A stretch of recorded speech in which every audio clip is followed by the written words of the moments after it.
اگر یہ اعلان ہو گیا بھائی قاری احمد علی کا بیان ہونے والا، یا چلو یہ اعلان ہو جاوے کہ یہاں شادی کا منڈپ لگنے والا، یا اعلان ہو جاوے کہ یہاں پر بہت بڑا فنکشن ہونے والا، یہاں کے ذمہ دار جوانوں کو جمع کریں گے، بھائی کون کون ہمارے ساتھ خدمت کرے گا، کون کون ہمارے والنٹیئر حضرات ہوں گے، بہت اچھا ہے، سارے کے سارے جوان آ جاتے اور آ کر کہتے ہیں آپ لوگوں کو فکر کرنے کی ضرورت نہیں ہے، کرسی لگانا ہمارا کام ہوگا، ٹیبل لگانا ہمارا کام ہوگا، کھانا کھلانا ہمارا کام ہوگا، ارے چاول ہم لے کر آئیں گے، ارے سالن ہم لے کر آئیں گے، ارے منڈپ ہم لگا دیں گے، لائٹ ہم لگا دیں گے، بہت اچھا ہے، مخلوق کی خدمت ہے۔ لیکن اس میں سے کسی ایک جوان کو پوچھو ماں کا پاؤں دباتا ہے کہ نہیں دباتا؟ ماں کے سر پہ کبھی محبت سے ہاتھ پھیرتا ہے کہ نہیں پھیرتا؟ آپ کو ایک بہت عجیب بات سناؤں، ہو سکتا آپ کے جدو پور میں نہیں ہوئے اور بولو آمین نہیں ہوئے، لیکن ایک بہت مالدار ہمارے گجرات کا میرے کو ملا اور اتنا رونے لگا، میں نے کہا بھائی اللہ کا بندہ روتا کا ہے، کوئی جو ہے وہ بتا دینا۔ وہ کہتا میں روتا اس لیے ہوں کہ روز رات کو میں اپنے سیٹنگ روم، بھائی بڑا مالدار ہے، کہا میرا کمرہ ہے، میں عشاء کی نماز پڑھ کے وہاں بیٹھ کے میری تسبیحات پڑھتا ہوں، روز رات کو میرا بیٹا گھر میں داخل ہوتا ہے، ہاتھ میں موبائل ہوتا ہے اور میرے سیٹنگ روم میں چکر لگاتا ہے، موبائل پہ ادھر جا کے بات کرتا ہے، ادھر سے بات کرتا ہے، ادھر بات کرتا ہے، ادھر بات کرتا، پھر اپنے کمرے میں چلا جاتا، ایک بات بھی مڑ کے پوچھتا نہیں کہ ابا آپ کو شوگر ہے، کوئی تکلیف تو نہیں ابا؟ ابا آپ کو پریشر ہے، آپ نے دوا تو لی کہ نہیں لی؟ ابا آپ کا پاؤں تو نہیں دکھتا؟ اور پھر مجھے رو کر کیا کہتا ہے، قاری صاحب کیا بیان میں کہتے ہو؟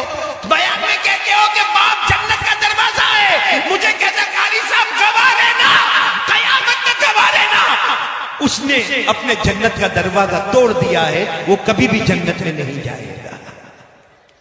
یہ باپ کی بد دعا نہیں تو کیا ہے؟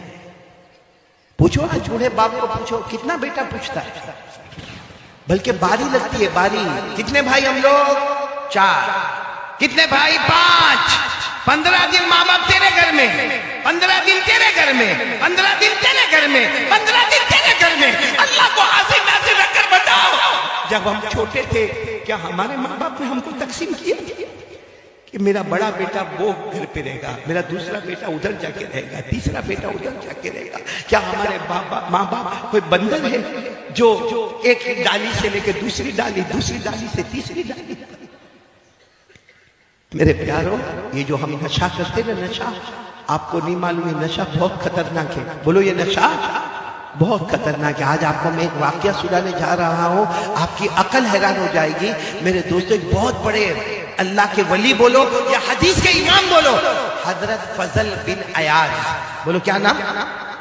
آپ سے فضل یاد رکھو، کیا نام؟ حضرت فضل۔ وہ جب حدیث کا سبق پڑھاتے تھے نا، بڑھتا ہوا، وہ زمانہ ایسا نہیں ہوتا کہ مدرسے کے بچے 14 سال 15 سال 16 سال 18 سال 20 سال نہیں، وہاں مدرسہ ایسا ہوتا تھا، کھلا میدان ہوتا تھا جس میں بچے بھی ہے، بڑے بھی ہے، بوڑھے بھی ہے، سب بیٹھے ہیں۔ اور جب حضرت فضل آتے تھے، سارے بچے استقبال کے لیے کھڑے ہوتے تھے، آپ کے سامنے ایسا ٹیبل رکھا ہوتا تھا، اس پر حدیث کی کتاب ہوتی تھی، آپ پڑھانا شروع کرتے تھے۔ تو اس زمانے میں جو بھی طریقہ پڑھانے کا ہوتا پڑھاتے تھے، ایک سامنے اسٹوڈنٹ بیٹھتا تھا، سامنے ایک اسٹوڈنٹ، سننا، بہت ہوشیار، بہت چالاک، اور آپ کو معلوم ہے جو برائٹ اسٹوڈنٹ ہو، جس کا دماغ اچھا ہو، وہ پڑھانے والے کی توجہ اس کی طرف بولو زیادہ ہوتی ہے۔ تو اور حضرت فضل دیکھتے تھے، وہ جو بولتے وہ سب لکھتا ہے، اور کبھی چیک کرتے تھے، تو چیک کرتے تھے، دیکھتے تھے اتنا اچھا لکھتا ہے، اتنا اچھا۔ یعنی حضرت فضل کہتے کہ مجھے میرے شاگردوں میں، میرے اسٹوڈنٹ میں، مجھے اس کے بارے میں یقین تھا کہ اس کا فیوچر بہت برائٹ ہوگا۔ کہتے کہ 1 مہینہ گزرا، وہ پڑھنے نہیں آیا۔ کتنا مہینہ؟ اب برائٹ اسٹوڈنٹ ہو، وہ 2 دن نہیں آوے تو استاد پریشان، پڑھانے والا پریشان، ٹیچر اور پروفیسر پریشان کہ میرا اتنا اچھا اسٹوڈنٹ نہیں آتا۔ لیکن وہ چونکہ مجمع اتنا رہتا تھا، حضرت فضل سمجھے کہیں سفر پہ گیا ہوگا، ادھر گیا ہوگا، ادھر گیا ہوگا۔ سنو، برابر سننا۔ حضرت فضل کہتے ایک دن آنے کے ساتھ ہی میں نے پوچھ لیا کہ وہ کہاں ہے، وہ میرا اسٹوڈنٹ کہاں ہے جو ساری باتوں کو لکھتا تھا، بائی ہارٹ کرتا تھا؟ تو کسی نے کہا وہ تو گھر میں بیمار ہے، آخری سانس لے رہا ہے، گھر میں بیمار ہے۔ اور بولو،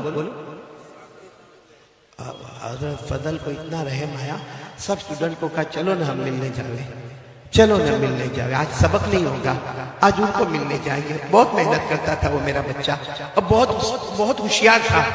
جب گئے نا تو دیکھا صحیح میں وہ آخری سانس لے رہا ہے، اور آپ کو معلوم ہے جو آخری سانس لیتا ہو تو اس کے سامنے سورہ یاسین پڑھی جاتی ہے۔ کیوں؟ کیونکہ سورہ یاسین قرآن کی روح ہے. بولو سورہ یاسین قرآن کی روح ہے.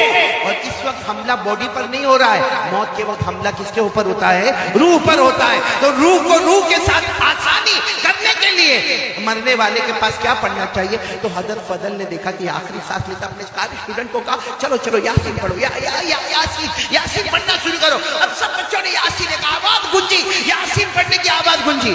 معلوم ہے وہ جو بچہ تھا نا، جوان لڑکا، اپنے استاد کو کہتا ہے مت کہو ان کو یاسین پڑھنے، مت کہو، میرے کو کچھ بھی کام نہیں آئے گا، میرے کو کچھ بھی کام نہیں آئے گا.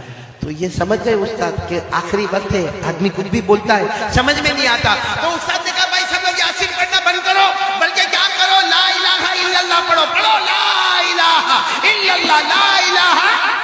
کیونکہ حدیث میں آتا ہے لقنوا موتاکم لا الہ الا اللہ، جو مرنے کے قریب ہو اس کو لا الہ الا اللہ اس کے سامنے پڑھو. معلوم ہے جب سب نے لا الہ الا اللہ کی آواز گونجی تو اسٹوڈنٹ کہتا ہے اپنے استاد کو، میرے استاد حضرت فضل، میرے استاد مت پڑھو، مت پڑھو، کام نہیں آئے گا. کہا بیٹا ایسا کیوں کہتا، کام نہیں آئے گا؟ کیوں ایسا کیوں کہتا کام نہیں آئے گا؟ کہا 2-4 گھنٹے پہلے مجھے پتا چلا اللہ نے میرے ایمان کو چھین لیا ہے، اللہ نے میرے ایمان کو چھین، بس اتنا کہا اور آنکھیں بند ہو گئی. حضرت فضل اتنے حیران ہو گئے، کرے تو کیا کرے بھائی، ہے تو ہمارا اسٹوڈنٹ ہے، ہمارا بچہ ہے. چلو کفن بھی ہوا، دفن بھی ہوا، لیکن حضرت فضل اپنے گھر گئے، سبق نہیں پڑھایا اور روتے تھے کہ وہ بچے کا ایمان کیوں اللہ نے چھین لیا. اس نے صاف کہا کہ یاسین پڑھنے سے کام نہیں ہوگا، لا الہ الا اللہ پڑھنے سے کام نہیں ہوگا. حضرت فضل کہتے اسی حالت میں رات کو میں سویا تو میں نے میرے اسی اسٹوڈنٹ کو دیکھا، قبر میں چاروں طرف سے آگ چل رہی ہے. میں نے کہا بیٹا یہ سب کیا ہے، کیا ہے؟ تو اتنا اچھا پڑھنے والا، تو اتنا اچھا پڑھانے والا، تو اتنا اچھا سننے والا، اتنا اچھا یاد کرنے والا، تجھے کیا ہوا؟ کہا میرے استاد 2 گناہ کی وجہ سے اللہ نے میرا ایمان چھین لیا. حضرت فضل کہتے میرے اللہ کی قسم، میں نے پوچھا کون سے 2 گناہ؟ تو کہا میں لوگوں سے جلن بہت کرتا تھا، جیلسی، لوگوں سے جلن. اور نمبر 2 کہا کبھی کبھی میں نشہ کرتا تھا، کبھی کبھی میں نشہ کرتا تھا. یہ 2 گناہ کی وجہ سے اللہ نے موت سے پہلے میرے ایمان کو چھین لیا اور میری قبر کو عذاب کا گڑھا بنا دیا. میرے پیاروں میں پوچھنا چاہتا ہوں جدو پور والوں، کیا ہمارے اندر جلن نہیں ہے؟ صحیح بولو نا، ہمارے اندر جلن، جیلسی. آج اگر کسی کا گھر بن رہا ہے، بھائی گھر بنا رہا ہے، بنانے دو نا، اس کا گھر بن رہا ہے، ارے اس کے گھر میں کلر ہو رہا ہے، ارے اس کے گھر میں فرسٹ فلور، پہلے گراؤنڈ فلور تھا ابھی فرسٹ فلور بن گیا، یا اس کے گھر میں پہلے 3 کمرے تھے ابھی 4 کمرے بن گئے. وہ گھر بنا رہا ہے، رات کو ہم کو نیند نہیں آتی. اب باہر نکل کر کہاں سے لایا ہوگا پیسہ، کہاں سے پیسہ؟ کیوں تیرے پاس مانگنے آیا تھا، تیرے باپ کے پاس مانگنے آیا تھا؟ اور دیکھو قبر میں اللہ پوچھے گا مجھے گھر کیسے بنایا؟ اپنی فکر کرنے کا کیا، اس کی فکر کرنے کا؟ بولو صحیح کہہ رہا ہوں غلط کہہ رہا ہوں؟ یہ جلن جو ہمارے دل میں ہے نا. اور نمبر 2 نشے کی عادت. میرے پیاروں معلوم ہے جو نشہ کرتا ہے نا، نشہ جب وہ جہنم میں جائے گا، اللہ حفاظت فرمائے، بولو آمین، بولو آمین. کیونکہ نشہ بہت خطرناک ہے. اللہ نے فرمایا نشہ ناپاک ہے، ساتھ میں بولیں گے نشہ ناپاک ہے. پھر اللہ فرماتے نشہ شیطان کا کام ہے. بولو کس کا کام ہے؟ پھر اللہ فرماتے نشہ یہ دل میں لوگوں کا حسد، کینہ اور عداوت پیدا کرتا ہے. یہ لوگوں سے محبت نہیں پیدا کرتا. نشے کی نحوست ہے کہ ہمارے دل میں لوگوں کی دشمنی، کینہ، انتقام، ریونج یہ ہوتا. اور اللہ نے کیا فرمایا؟ نشہ یہ تمہیں اللہ کا نام بھی نہیں لینے دے گا، قرآن بھی نہیں پڑھنے دے گا. اور آخر میں اللہ نے کہا جب نشے کی عادت ہوگی نا، میں تمہیں نماز سے بھی محروم کر دوں گا. یہ سب باتیں میں نے آپ کو بتائی جو نشے کی، کہ نشہ ناپاک ہے، شیطان کا کام ہے. نشے کی وجہ سے ہمارے دل میں دشمنی پیدا ہوتی ہے، انتقام کا جذبہ پیدا ہوتا ہے، لوگوں کو مارنے دھاڑنے کا، فساد مچانے کا جذبہ پیدا ہوتا ہے. اور اسی نشے کی وجہ سے اللہ کا ذکر سے محروم ہوتا ہے اور اللہ نماز سے بھی محروم کر دیتا. یہ میں نہیں کہتا، یہ سب قرآن میں لکھا ہوا ہے. کس میں لکھا ہوا؟ پارہ نمبر 7. ساتھ میں بولو پارہ نمبر. اللہ نے فرمایا، میرے ساتھ میں پڑھنا جن کو یاد ہو، اللہ نے 2 آیتوں میں نشے کو بتایا کہ نشہ کتنا گندا ہے. اللہ نے فرمایا یا ایھا الذین آمنوا انما الخمر والمیسر